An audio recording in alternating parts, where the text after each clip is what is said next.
Ang kultura nating mga Pilipino ay hitik sa mga kaugaliang nagpapakita ng paggalang, espiritualidad at ugnayang pampamilya.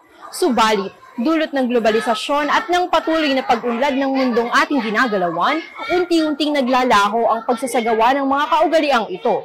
Kaya naman, opisyal niyang pinasimula ng dibisyon ng Gapan City ang Project 3Ps. Layunin nito na ipakilala sa mga mag-aaral ng SDO Gapan City ang kahalagahan ng panalangin, pagbati ng magalang at ng pagmamano sa kulturang Pilipino. Inihayag ni Dr. Wilfredo de los Santos, Education Program Supervisor ng Values Education, ang inspirasyon sa pagtatatag ng programang ito. Una sa lahat ay naging inspirasyon natin ang mga kabataan ng ating lungsod, ng sangay ng lungsod ng Gapan upang ilunsad ang proyektong ito na tinatawag nating Project 3Ps.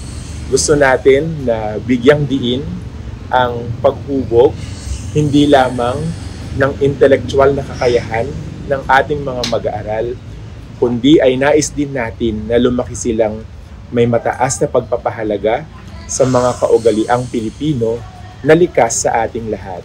Ang proyektong ito ay umaakay sa mga guro at mag-aaral tungo sa mga aktibidad na nakapagsusulong sa pagpapatibay ng pagsasagawa ng mga kaugaliang ito sa pang-araw-araw na pamumuhay. Ayon naman kay Ginang Lucila Angelo, punong guro ng Gapan North Central School, tunay na makatutulong ang proyektong ito sa pag-unlad ng mga mag-aaral. Ito, yung tungkol dito sa ating Project 3Ps na ito, maganda yung kahihinatnan. Kasi kung pagtutulong-tulungan, lalo ng mga kaguruan, ng kapwa magulang, maganda magiging resulta. Kaya sa bumubuo ng proyektong ito, kaisa nyo kami sa pag-implement nitong Project 3Ps. Maganda ang kahihinatnan.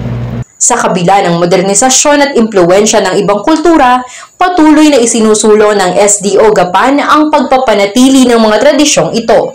Sa ganitong paraan, naipapasa mula henerasyon hanggang henerasyon ang mabuting asal na siyang nagpapatingkad sa pagiging tunay na Pilipino. Mula rito sa SDO Gapan City, tungo sa isang bansang makabata at mga batang makabansa, nakikiisa sa Project 3Ps ng SDO Gapan, ang pananalangin, pagbati ng magalang at pagmamano. Ako si Reiko Carlos, isang student broadcaster na may puso, galing at talino, matatag at marangal na umaaksyon para sa edukasyon, Central Luzon.